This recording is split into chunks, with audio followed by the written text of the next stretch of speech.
of ceremonies, fellow Toastmasters, and my dear, dear, dear guests. A warm, bloody good evening to you all. For ages past, present, and future, it is fate that has decided our profession. It is fate that has decided whether you become a salesman, a chef, an accountant, a dancer, or a Power Ranger. But when the day came for fate to decide what would be my profession, a faith far greater, a force far greater than faith, came questioning. What is your profession? Out of fear of all the courage that I could muster, I stood up, bravely looked at its face, and said, I don't know. And as I stared into this face, I saw tears of despair. I saw the wrath of anger. I saw a black hole that consumed my soul. And as I looked more and more, it was my mother. And she was disappointed, and she demanded that I find a profession. And what she did on the spot was she gave me life advice with the help of a slipper.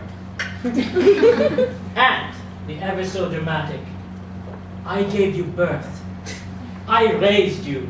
You owe me. Now go get a salad. And with those ever so humbling words, I set up my mind and I said, yes, I will find myself a profession. And so there I was, young and naive. And then I found my first job as a salesman. I was selling designer perfumes, and I was good at it. Very good, in fact. But that lasted until one Arab lady came. She asked for a sample, and me, ever so vigilant, rushed to her aid, pulled out a strip of paper, took out the perfume, aimed and sprayed.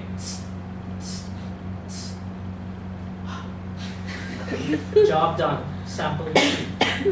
Thinking myself proud, to my horror, I found out that the nozzle was not aimed at the strip of paper, but at the lady's face. And I watched her face, and all that she was doing was... Fortunately, she did not notice. She thought that the perfume Coco Chanel was just very strong. But unfortunately, my supervisor saw that, and it was the last bottle of Coco Chanel that I ever sent. After that, I was regulated to bagging duty, so that for the next 3 to 4 days, I was regulated standing at the counter, packing bags with a ferocious smile, giving out the phrase, thank you, come again, thank you, come again, thank you, again.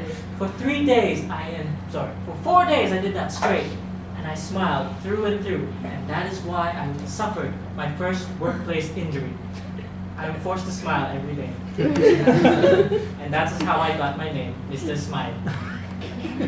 So after that, I thought, I don't want to be the king of bagging. I want to move on to other sectors. So I decided, since I was so good at feeding people perfume, I will feed people food. So I worked as a chef's assistant in a French restaurant in St. Mall named Paul. If you've eaten there, well, I was there. And I'm sorry. For what? I do not know. But just in case, I'm sorry. But I can tell you, working in a restaurant as a man for the first time in a kitchen, it takes apples. Because an apple a day keeps a doctor away. So then, I did all sorts of jobs. I learned how to chop. Initially, when I started, I chopped like this. But after a few days, I was able to chop like a wonderful chef. Chop, chop, chop, chop, chop, chop, chop, chop, chop. Hey! Even I learned how to stir food. And I used to sing French songs because I was so cool. I also, one time, had 3 kilos of olives with seeds, and I had to remove them one by one with my bare hands. And that, my friends, is what you call hard work. But working in a restaurant is never safe. There's a lot of workplace incidents that can happen to injure your health. My first was when I cut myself on a blade. And I was bleeding, there was blood, the cut was huge. I wasn't scared, I didn't even think about the blood. I ran to the chef and said, "Hey, chef, look, blood!" Huh, okay, that's it. Then I had so many other injuries as well.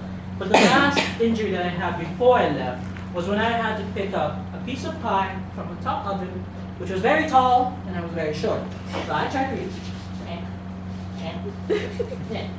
grabbed it, pulled it, fell on my chest, flaming hot, and it burned.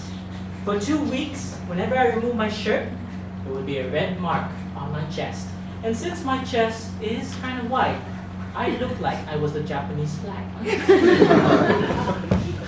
After that, I said, working here, I can't do it. I had to leave. You know why? Garbage.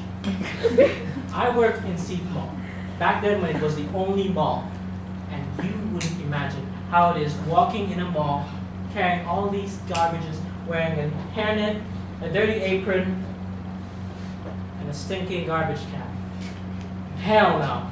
What would the girls think? Yep. Don't worry, I didn't know next then. So, after that, I tried something else. Then I became, you know it, some of you fans know it, I became a hired dancer. I used to dance. I was paid to dance on stage, and I was a good one. Not that great, but a good one. I did all sorts of dances from classics, like the waltz, to the Charleston, to even hip hop. I did all those. But an artist needs to be paid. So that brings us to my current profession, an accountant. And I hate numbers. If you ask me how to count, add something, I'd still use my fingers. 3. Then, I found out that handling numbers gives you good numbers in your pocket.